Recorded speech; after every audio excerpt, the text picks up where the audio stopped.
what's coming up the next few days is the Sangha is going to be doing some ceremonies that we call entering the Varsa. So when the Buddha was alive, the Sangha usually were wanderers going from place to place. But in the summer, it rained torrentially with the monsoons. There were lots of bugs around. The rice crops were growing.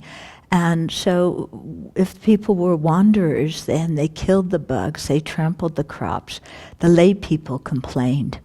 And so the Buddha said, therefore, the Sangha will do a 3-month retreat during the rain season, and they won't wander during that time. And so that began the tradition of lay people offering parks,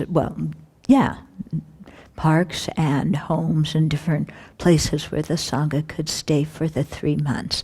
And then after the 3 months, they were supposed to leave and continue to wander. So this tradition of doing, it's called the Varsa, or Rains Retreat, is continued on from the time of the Buddha. And coming to the West, in our summer it doesn't rain torrentially and the rice crops aren't growing, and it's our busiest season with lots of people coming, and so for us to just do our own retreat and close the monastery at that time wouldn't go very well. And so we're doing a snows retreat rather than the rains retreat. And this was actually done, I think, in China and other places in Asia because of the difference in climate. So there is a precedent to doing it in the winter. And so that's what we're doing. Okay, we're doing the snows retreat.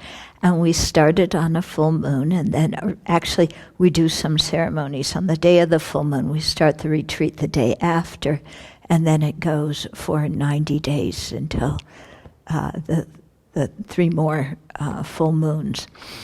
So this is, we do a ceremony where we first count how many people are going to be participating, and it's not just counting 1, 2, 3, 4. There's a whole process to it. And it's really quite beautiful because you take a stick and you give it back and you wash your hands. And there's these verses that you say that are actually quite inspiring about purifying your mind and so on.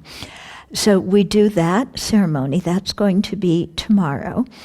And then after that, we do our regular posada, which is the confession and restoration of precepts that we do every 2 weeks, regardless of what's going on. And then on Sunday morning, we will do the actual ceremony of entering the Varsa. Okay. Now, doing the Varsa, or the rains retreat, or snows retreat, whatever you call it, you have to depend on a knowledgeable Vinaya master, and the nuns have to depend on a monk. And so we have a relationship with one of the Chinese monks. He's at Dharmadram. He's the president or abbot or something like that. But and so we asked him 2 years ago, please, to be the Vinaya master we depend on. He accepted, and he did last year. And so this afternoon, we'll be calling him to request him again to do that. And so we have to do it at 3:30 in the middle of the session, because that's 6:30 in Hong Kong where he is, and it's the only time in the day when he's busy, he's available. Okay, so Sangha will wear our sleeves and our zens, okay, but no hoodies, and we'll all be there and invite him.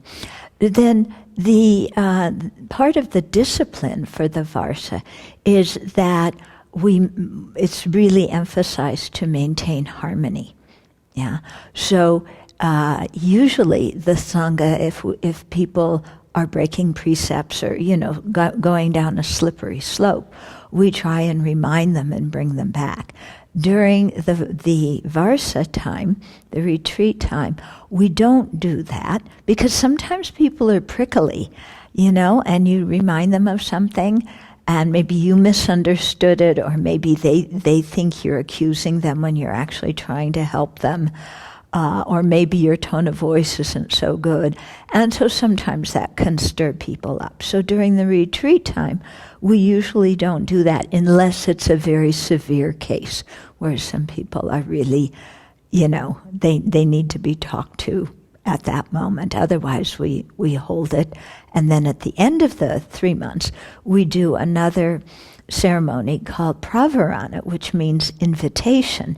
And at this time, each of us invites the community to please give us feedback on our behavior. So if during those 3 months we, broke precepts and didn't confess them, or, were obnoxious or whatever, then people can say it at that time. Of course, there's a very nice ritual format for doing that. And so, it's not like somebody stands up and goes, well, I've been waiting 3 months to tell you that, you're singing in the office, and, I'm going to flip out if you continue doing that. Okay. But these ceremonies, there's something very calming about them, because you really feel like, wow, people have been doing these for now 2,500 years, and we're just following in that tradition of people who are earnestly trying to abide in ethical conduct and follow the path. And so these ceremonies have some power. They really change your mind. Yeah. So there's 3 ceremonies that are very important for the Sangha to do. One is the posada that we do every 2 weeks to purify and reconfirm our precepts. The other one is the Varsa, this one that we're going to start in the coming days. And then the third is the pravarana, the invitation that we do after 3 months. So in order to do those 3 ceremonies, you need at least 4 fully ordained people. And the benefit of having those 4 and being able to do those 3 ceremonies is that then the area where you live becomes part of what's called a central land. And a central land, if you'll remember from the meditation on precious human life, is a place where the Dharma is flourishing. Yeah, and so that is really precedented on the existence of a Sangha community that can do these ceremonies. So at the beginning of the Abbey, we weren't able to do those. There was me and 2 cats, and that was it. Yeah, and then slowly people began to ordain, and then, they not only, they had to be a novice for 2 years and a training nun for 2 years before they can become a fully ordained one. So we had to wait for that, and then we had to wait for 3 more people to be able to be fully ordained. So it was in what year? 2011. Yeah, that we finally had the conditions to be able to do the ceremonies and make this a central land. So we were quite happy about that because it's something, it's something very meaningful for the existence of the Dharma, and it's something meaningful for us in our practice and as individuals. So I thought that I should explain that to you. So you're wondering why we're kind of disappearing here and there. We're not, going out to lunch or anything like that. Okay. And when we do the posada, which will be tomorrow, then, the Sangha, we do our posada. But then we've arranged for the lay people also to do their confession and restoration of precepts. And so, Tanya, do you want to lead that? You're kind of the oldest one here. Well, several of you, Sage and Heather and Xiaoyan, and I mean, a lot of you have been here before, and we've done it. And so you'll go to the chapel, and in the Blue Prayer Book, there's some recitation of taking refuge and reading your precepts. And before that, you contemplate a little bit on your precepts and on the guidelines, the refuge guidelines, so that you can really kind of spend some time and really think of, how am I putting these into practice, where, pat yourself on the back for where you're doing it, and then also think of how you could improve a little bit too. And then after, that kind of reflection and meditation, then doing the recitation. Okay. Any questions or comments? Yeah. I just wanted to let everybody know too that His Holiness is very delighted by the fact that we have the causes and conditions for this, and he's really excited to know that we're able to do these 3 ceremonies now. Yeah. Mm-hmm. I understand that during this time that people don't give guidance or constructive feedback, but being a new member of the community, could I ask that people still give me hints about? Oh yeah, sure.